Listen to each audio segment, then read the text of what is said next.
की जय। श्री सतगुरु महाराज जी की जय।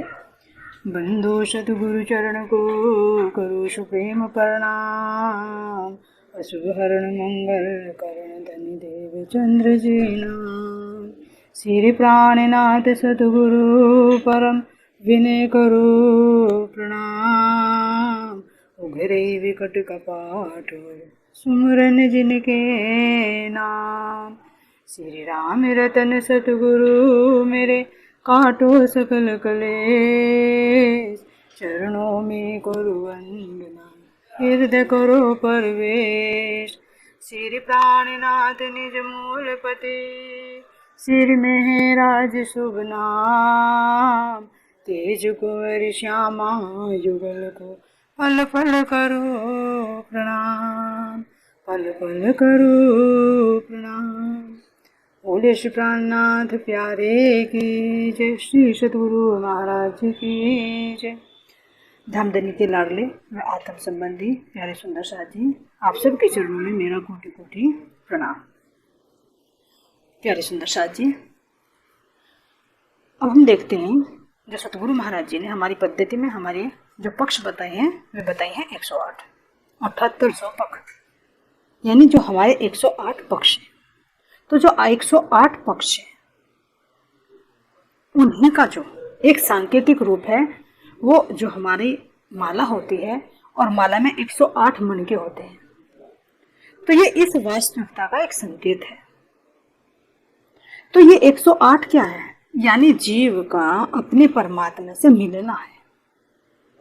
जीव को जो अखंड मुक्ति मिलती है, और उस मुक्ति को प्राप्त करने के लिए जीव जो सीढ़ियों पर सीढ़ी चढ़ता है, कदम पर कदम आगे बढ़ता रहता है, तो उसी को सोपान भी कहा गया है। कि क्या है? जीव को ये अपने परमात्मा की तरफ को बढ़ने के ये सोपान है। तो इसलिए जो पक्ष है, पक्ष को क्या कहा जाता है? पक्ष को कहा जाता है एक स्तर, यानी एक भाग। तो इनका वैसे तो अलग अलग अनेक मत है अपने, लेकिन जो सतगुरु महाराज जी ने इन सब की वास्तविकता को बताया है कि वास्तव में इन 108 का मतलब क्या है, तो उसके बारे में हम तारतम वाणी के माध्यम से ही विचार करते हैं। तो तारतम वाणी के अंदर जो महाराज जी ने बताया है कि सबसे पहले हम देखते हैं कि यहाँ पर जो जीव, 3 तरह के जीव हैं। एक तो बिल्कुल ही कुण कहने से जीव है जो खाता पीता और सोता है। एक मध्यम श्रेणी का है और एक उच्च श्रेणी का है जो परमात्मा की तरफ को खोज करता है, अपने जीव के कल्याण के हेतु वो अग्रसर होता है। तो जब वो अग्रसर होता है तो जिन क्रियाओं को वो करता है, जिसे भक्ति कहा गया है, तो वो 9 तरह से भक्ति होती है। जो नवधा भक्ति से संबंधित श्लोक भी आता है। क्या आता है? कि सर्वणम कीर्तनम विष्णु, स्मरणम पाद सेवनम, अर्चनम वंदनम दास्य सख्यम आत्मनिवेदनम।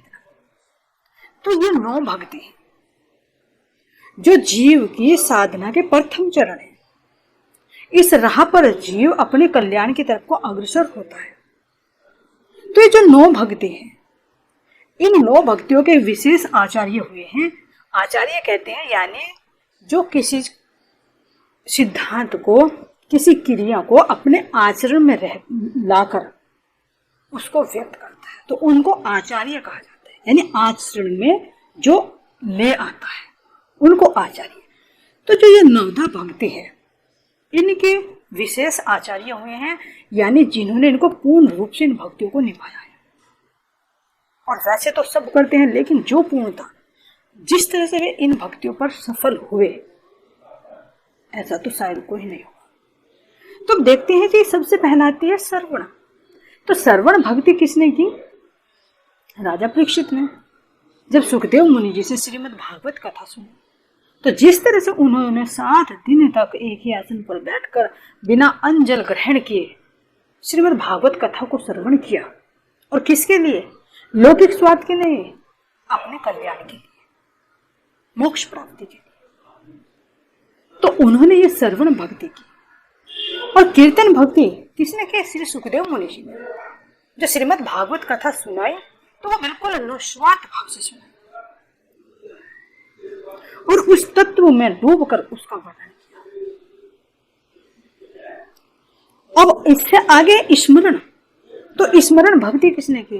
प्रहलाद ने की, कि हर पल हर श्वास श्वास में वे अपने नारायण का ध्यान करते थे। और क्षीर सागर में जो विष्णु भगवान के साथ में लक्ष्मी जी विराजमान है, वो उनके चरणों की सेवा कर रही है, जिनको पाद सेवन भक्ति कहा जाता है। तो लक्ष्मी जी इनकी आचार्य है पाद सेवन भक्ति। अर्चन भक्ति जो की उसके जो आचार्य है ये राजा पृथु हुए। वंदन भक्ति अक्रूर जी ने की। दास्य भक्ति के आचार्य हनुमान जी हुए।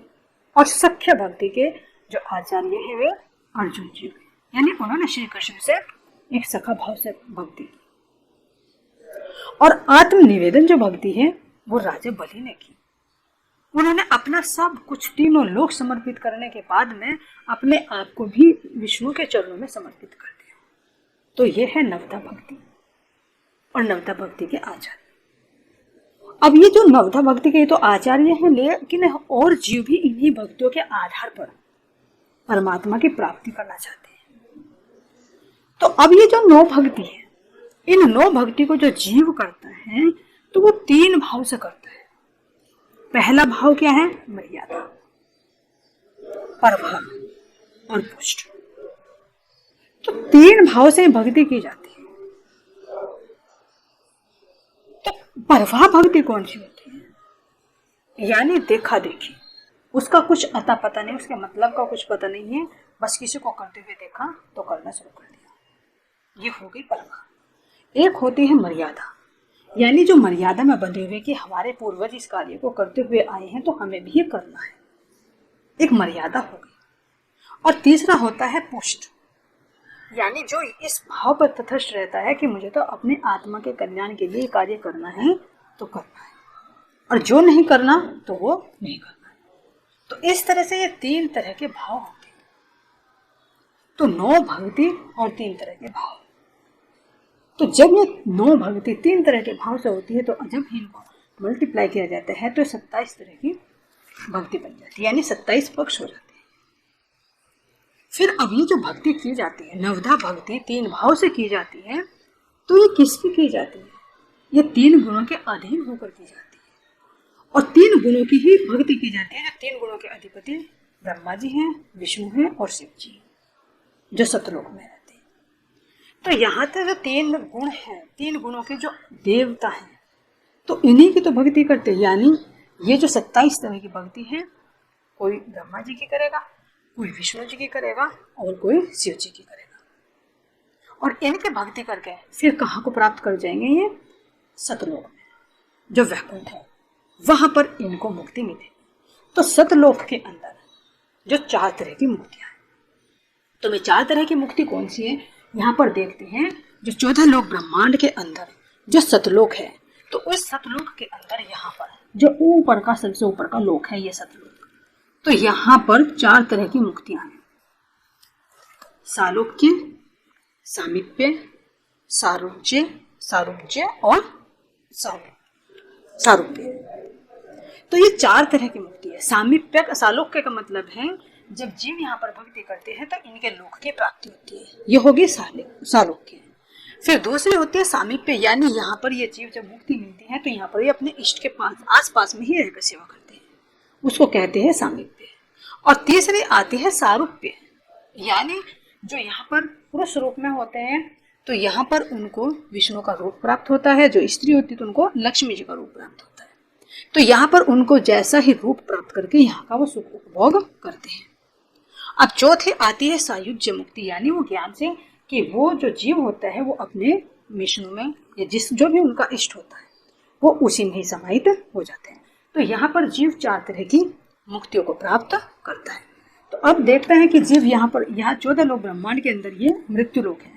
तो मृत्यु लोक में कितने हैं? ये नवधा भक्ति है, नवधा भक्ति यानी 9 तरह की भक्ति। अब यहाँ से ये कितने हैं? 3 भाव होते हैं इसमें। 3 भाव कौन कौन से हैं? ये भक्ति 3 भाव से की जाती है। 3 भाव कौन कौन से हो गए? एक तो हुआ परभाव, मर्यादा और पुष्ट। ये 3 तरह के भाव हो गए। तो जब हमने 9 को 3 से, यानी 9 की भक्ति 3 से होगी तो कितना हो गया 27। तो ये 27 भक्ति हुई। अब यहाँ पर यह 3 गुणों की भक्ति होती है, सत, रज और तम। तो जब हम 27 को 3 से मल्टीप्लाई करेंगे तो कितने होते हैं 81। तो ये 81 पक्ष यहाँ तक हो जाते हैं। कहाँ तक? सतलोक तक। यानी 9 तरह की भक्ति 3 तरह से वो की जाती है, पर वह मर्यादा पुष्ट। तो 9 या 27 हुए। फिर ये 3 गुणों के आधार पर, यानी 3 देवताओं के की जाती हैं, तो 27 तरह के, यानी 27 तरह के भक्त तो ब्रह्मा जी के हुए, 27 तरह के विष्णु जी के हुए, 27 तरह ही शंकर जी के हुए। और 3 ही भाव अपने अंदर होते हैं, यानी कोई सात्विक भाव से करता है, कोई राजसिक भाव से करता है और कोई तामसिक भाव से करता है। तो ये 81 पक्ष होते हैं।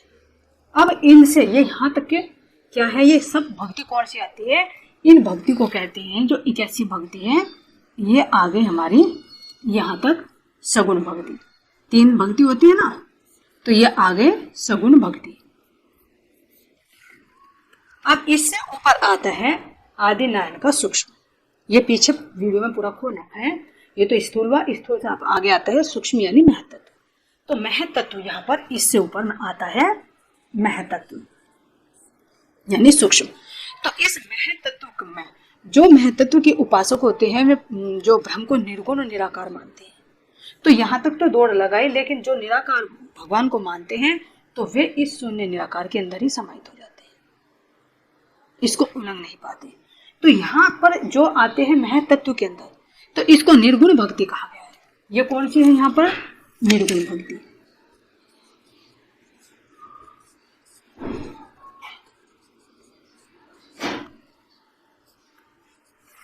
तो अब निर्गुण भक्ति में जो देखते हैं, पीछे भी वर्णन कर रखा है इनका, ये होते हैं यम, नियम, आसन, प्राणायाम, प्रत्याहार, धारणा, ध्यान और समाधि।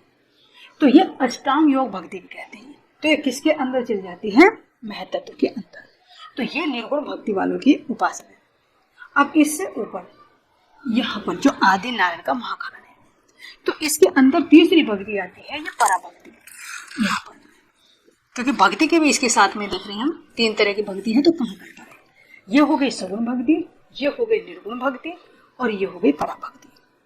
तो यहाँ से ये 81 तो हुई। तो 81 से ऊपर जो 82वां पक्ष महाराज जी ने बताया है, तो वो किसका बताया है? वल्लभाचार्य जी का। तो 82वां पक्ष 81 में प्लस 1 करो, तो ये कौन से हैं? कितने हो गए? 82। तो 82वां किसका है? वल्लभाचार्य जी का।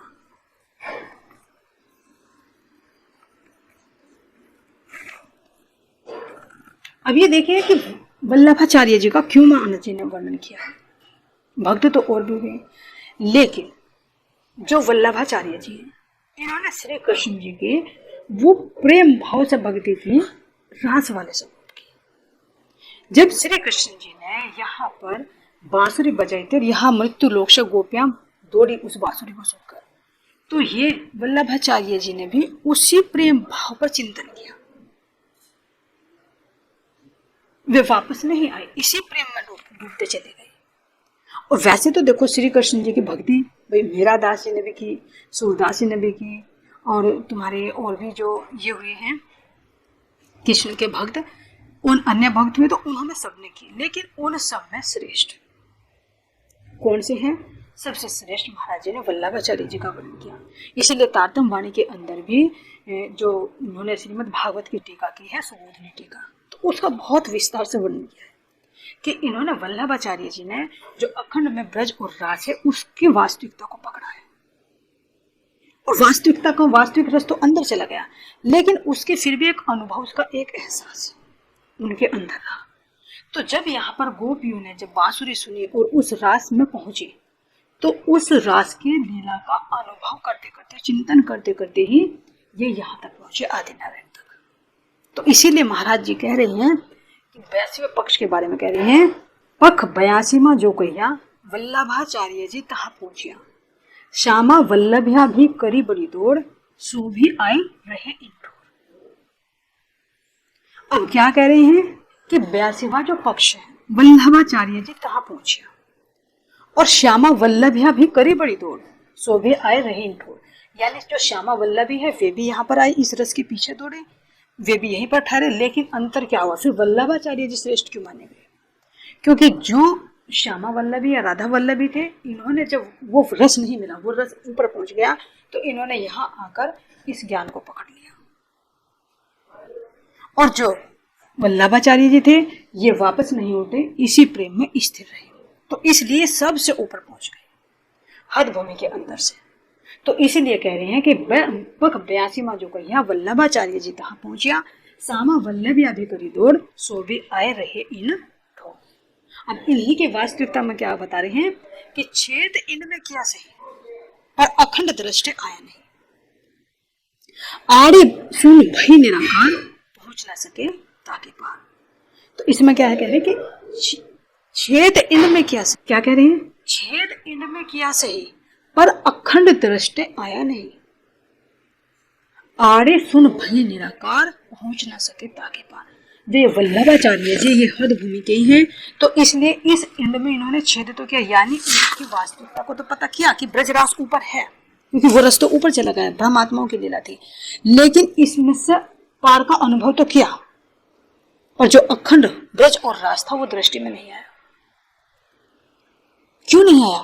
क्योंकि यहाँ पर जो महाशून्य है, आड़े सुन भई निराकार, ये जो शून्य महाशून्य निराकार का आवरण है, ये इनके बीच में व्यवधान बन गया। लेकिन वल्लभाचार्य जी फिर भी उसी रस में, उस रस का जो आभास प्रतिबिंब पड़ता रहा, उसी में वो लीन रहे।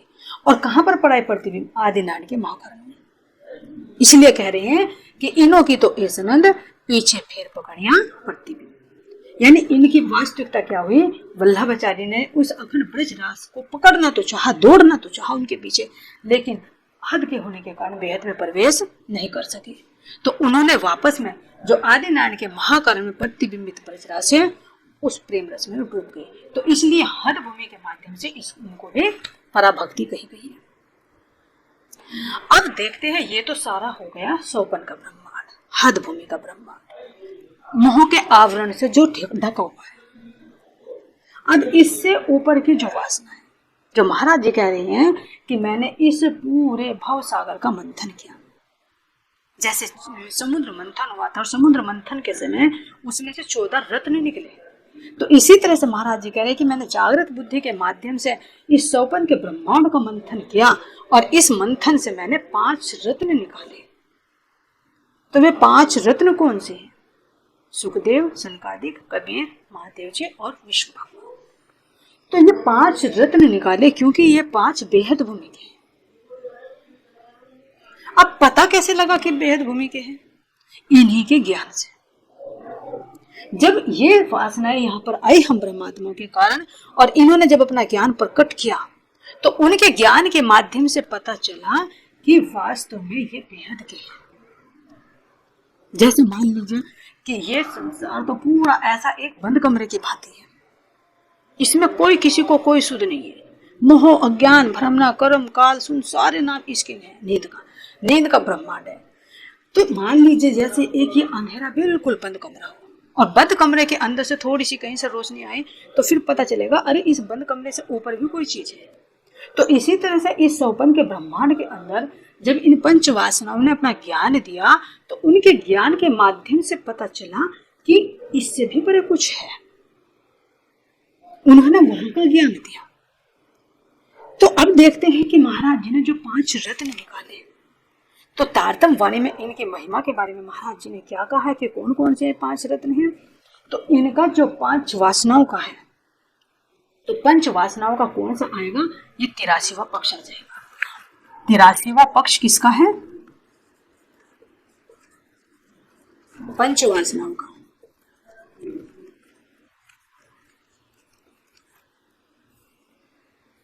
तो 5 वासनाएं कौन सी हैं? महाराज जी कह रहे हैं कि 5 वासनाएं हैं सुखदेव, सनकादिक जी, कबीर जी, महादेव जी और महाविष्णु।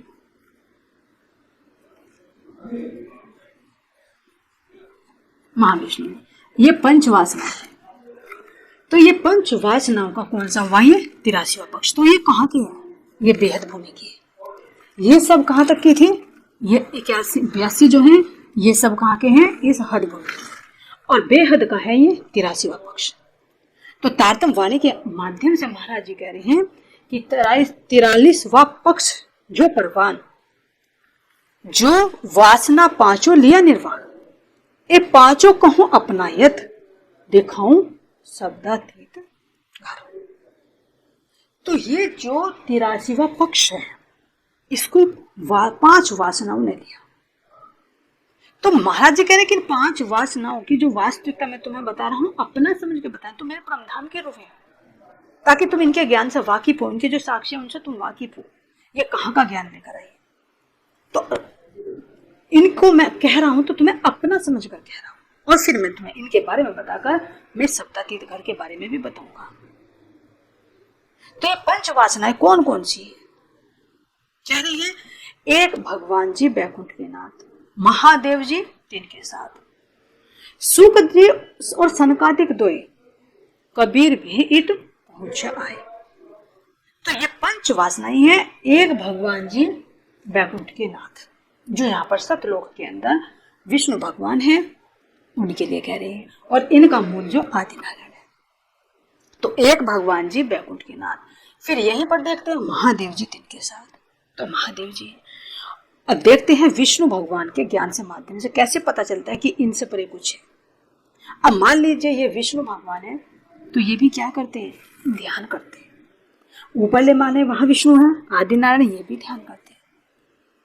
तो ये ध्यान करते हैं, तो अगर हम इनके बारे में सोचें कि आखिर जब ये महाविष्णु पूरे इस ब्रह्मांड के अधिपति हैं, ये विष्णु 14 लोकों के अधिपति हैं और ये महाविष्णु इन पूरे ही क्षर ब्रह्मांड के अधिपति, तो जब ये अधिपति सब इनको ही भगवान परमात्मा मानते हैं, तो फिर ये किसका ध्यान करते हैं? जो लक्ष्मी जी का प्रसंग आता है कि वे ध्यान में बैठे रहते हैं, और उन्होंने पूछा कि आप किसका ध्यान करते हो? तो अब ये देखिए कि जब विष्णु भगवान भी ध्यान कर रही हैं, तो विचार करें कि वे किसका ध्यान कर रहे हैं। तो इससे पता चलता है कि वहां विष्णु से भी ऊपर कोई शक्ति है। फिर कह रहे हैं महादेव जी, तो महादेव जी ने जब पार्वती जी को श्रीमद् भागवत कथा सुनाई, तो उसमें भी उन्होंने ब्रज और रास की लीला का वर्णन किया, तो यानी उनका गुणगान किया, उन्होंने अपना इष्ट बताया, तो यानी उनसे भी ऊपर है। अब सुखदेव मुनि जी ने जो भागवत कथा सुनाई राजा परीक्षित को, उसके अंदर अखंड ब्रज रास का वर्णन किया है, जो यहाँ बेहद भूमि के अंदर है। तो उस अखंड ब्रजराज के माध्यम से बताया कि इस हद भूमि से ऊपर भी कुछ है। और जो सनकादिक हैं, ब्रह्मा जी के जो 4 पुत्र हैं, सनक, सनंदन, सनातन और सनत कुमार, तो सनत कुमार संहिता के अंदर इन्होंने भी अपने ज्ञान के माध्यम से इस हद का भी वर्णन किया, बेहद का भी वर्णन किया, और अक्षातीत धाम का भी वर्णन किया है। अब 5वें आते हैं कबीर दास जी। तो कबीर दास जी ने बिल्कुल क्लियर स्पष्ट रूप से वर्णन किया है कि हद क्या है, बेहद क्या है, और बेहद से परे वो अक्षातीत क्या है, जो अपने श्लोक में कहा कि हद चले सो मानवी, बेहद चले जो साध, और हद और बेहद दोनों तजे तिनका मता अगाध। तो ये किसकी तरफ संकेत है? ब्रह्म सृष्टियों की तरफ संकेत है कि जो हद भूमि के अंदर चलेगा, यानी 81 पक्ष तक रहेगा, तो ये तो मानव है, यानी जीव सृष्टि। 3 तरह की सृष्टि का वर्णन किया जाता है। हद चले सो मानवी, और जो बेहद की भक्ति करेगा वो क्या है? साधु है। और जो इस हद और बेहद को दोनों को तज कर उस अक्षरातीत धाम को बचेगा, तो उनका तो मता अगाध है। उनके ज्ञान का, उनकी महिमा का कोई वर्णन नहीं किया जा सकता। वो वास्तव में अक्षरातीत है। और दूसरे ही अपनी साखी से कबीर दास जी क्या कह रहे हैं कि हद हद में सब कोई गया, हद हद में सब कोई गया, बेहद लखन को, और हद बेहद के बीच में रहा कबीरा सोई। तो हद और बेहद का तो कबीरदास जी ने पूरा वर्णन कर दिया कि इन दोनों के बीच का तो वर्णन करते रहे, लेकिन ये क्या कह रहे हैं कि ये 9 लाख कोस दूर रहा, कि जा घर में अबला बसे, बहे प्रेम पे पूर, और वह घर मुझसे दूर है, कह गए दास कबीर।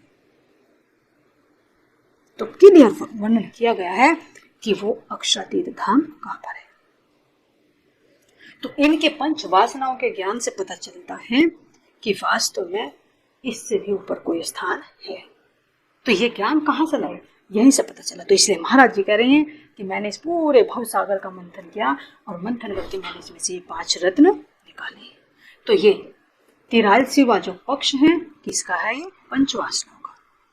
अब इससे आगे हमारे 25 पक्ष आते हैं हमारे श्री परमधाम के।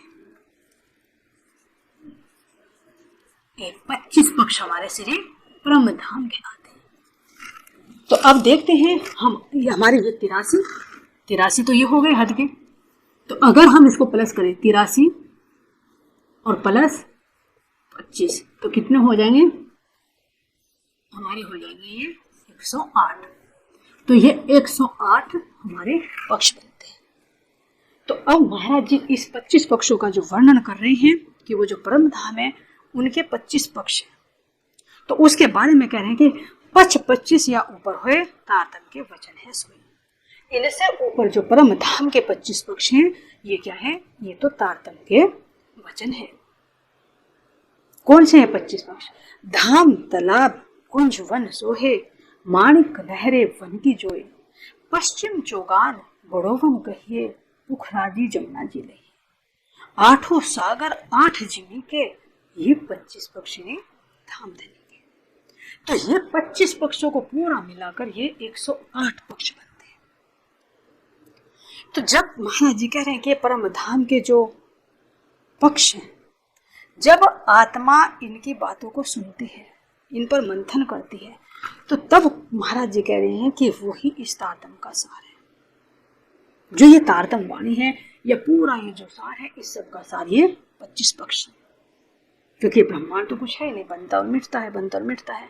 फिर इनसे भी परे जो है यहाँ पर ये इसका ही अंग है। तो ये हमारे 25 पक्ष हैं। तो महाराज जी कह रहे हैं कि ए वचन सुनते बाहरे बल, सोई लेसी तारतम का फल। ए वचन सुनते बाहरे बल, सोई लेसी तारतम का फल। तारतम फल जागे इन घर, महामती कहे ए हृदय धर। तो महामती जी अपनी आत्मा से वर्णन कर रही है कि तारतम का फल क्या है अगर सुनता इस घर में जाग जाए। तारतम फल जागे इन घर, महामती कहे ए हृदय धर। देखिए तारतम का फल क्या है कि रूह इन 25 पक्षों में जाग जाए और इनको सुनते सुनते जब उसके आत्मा का बल बढ़ने लगे तो उसी को ही तारतम का फल प्राप्त होगा। तो क्यों? क्योंकि ये सत्य है, चेतन है, आनंद से भरपूर है और हमेशा थे, हैं और रहेंगे। तो इन सब का जब ज्ञान हो जाता है, जब रूह यानी जीव अपनी भक्तियों को पूर्ण कर लेता है, पूर्ण करने के बाद फिर आत्मा के अंदर जागृति ज्ञान, ये बेहद का ज्ञान आना शुरू होता है और बेहद से परे फिर वो ब्रह्म धाम में अक्षरातीत में पहुंचती है, तो वहां का इश्क उसके अंदर आना शुरू हो जाता है। तो यही तो प्रेम लक्षण भक्ति होगी। तो यहाँ पर जब सूरता पहुंचती है तो तभी मानो कि उसके ये 108 जो पक्ष है, 108 जो सीढ़ी है वो पूर्ण होती है। तो ये जो माला होती है, माला के अंदर 108 जो दाने होते हैं, उसके ऊपर एक सुमेरु होता है जिसको जाप करते समय लखा नहीं जाता, उससे वापस घुमा जाता है। क्यों? क्योंकि वो एक ब्रह्म का स्वरूप माना जाता है। तो इसका सार क्या है? इसका सार यही है कि इस ब्रह्मधाम के अंदर जो पूर्ण ब्रह्म परमात्मा है वो ही इन 108 पक्षों का मूल तत्व है, सिरमौर है। तो उसको उल्लंघन कहा जाएंगे, वो तो पूर्णार्थ पूर्ण है। लेकिन ये जो 108 पक्ष हैं, 108 जो स्तर है, ये सब क्या है? इस परमात्मा को प्राप्ति का मार्ग है, प्राप्ति का साधन है। तो ये जब रूह चलते चलते चलते चलते यहाँ तक पहुंचती है तो तभी मानो कि ये माला पूर्ण होती है। नहीं तो बाहर में तो माला संकेत में तो कितने ही जपते रहो, जब तक इन 108 पक्षों पर, इन 108 स्तरों पर, इन 108 सोपानों पर जीव की आत्मा की चलनी नहीं बनेगी तो वो माला पूर्ण नहीं मानी जाएगी। और जब तक परमधाम का विज्ञान नहीं है तो वो माला पूर्ण नहीं, वो अधूरी ही होती है। तो इसीलिए तो कबीर दास जी ने भी माला की एक वास्तविकता को बताने के लिए अपनी एक साखी दी है। अगर उस पर हम बहुत गहराई से विचार करें, क्या वर्णन किया कबीर दास जी ने कि माला फेरत जुग फिरा, फिराना मन का फेर, कर का मन का डारी दे, मन का फेर। कि जो हाथ से हम माला फेर रहे हैं उसको फेरते फेरते फेरते फेरते तो जुग बीत गए, लेकिन मन का फेर नहीं फेर। मन फिर भी है, मन फिर भी है, संसार में रमण कर रहा है। तो इसलिए कह रहे कि माला फेरत जुग फेर, फिराना मन का फेर। मन नहीं फिरा, मन को कहाँ फिराना था? परम धाम के 25 पक्षों में। तो उसको फिराने के लिए क्या कह रहे कि कर का मन का डारे दे, जो तेरे हाथ में माला का मन का है उसको तो छोड़ दे, और जो मन रूपी मन का है उसको तो इन परम धाम के 25 पक्षों में लगा, उस परमात्मा की शोभा में लगा, उसकी लीलाओं में लगा, तो तेरी माला ये सार्थक हो जाएगी। और तभी मन नियंत्रण में रहेगा। नहीं तो माला फेरते रहते हैं और मन दसों दिशा में घूमता रहता है। जो कबीरदास जी ने कहा कि कर में तो माला फिरे, जीभ फिरे मुख माई, और मनवा तो 10 दिस फिरे, ये तो सुनने नहीं। बिल्कुल भी प्रैक्टिकल में इसको देख सकते हैं। तो इसलिए कहा कि मन से और अपने चित्त से जब अपने परमधाम के यानी इन 25 पक्षों में रमण करेंगे, परमात्मा के प्रेम में खोएंगे, उनकी लीलाओं में स्मरण करेंगे, तो ये मन अपने आंखें उधर को दौड़ना शुरू कर देगा। तो तब वो उसकी माला पूरी मानी जाएगी। और असल की माला, उसको फिर बार बार माला जपने की जरूरत नहीं है, वो एक ही माला करके परमात्मा को प्राप्त हो जाएगा। इसीलिए जो इस सोपान पर चढ़ जाता है, जैसे हमारे सतगुरु महाराज जी चढ़े, तो तभी उनके नाम के सामने श्री श्री 108 लगाया जाता है, क्योंकि उन्होंने ये 108 सोपानों को पूरा कर लिया है। तो उनके सामने श्री श्री यानी यहाँ की भी पूरी संपदा, यहाँ की भी पूरी संपदा, वे 108 के सोपानों को पूर्ण करके अपने पूर्ण परमात्मा को जो एक सुमेरु है उसको प्राप्त कर चुके हैं। तो इसलिए उनके नाम के सामने ये शोभा लगाई जाती है, ये उनकी विशेषता को दर्शाती है। और जब तक अगर हम इसको वास्तविकता से नहीं समझते तो हमारी ये माला अधूरी ही मानी जाती है। तो ये सतगुरु महाराज जी ने हमें इस माला की वास्तविकता तातमवाणी के अंदर बताई है कि असल में वास्तविकता इसकी क्या है और चाहिए इसका क्या है। बोले श्री प्राणनाथ प्यारे की जय, श्री सतगुरु महाराज जी की जय, श्री पन्ना धाम की जय, श्रीमद सुंदर साथ की जय। प्रणाम जी।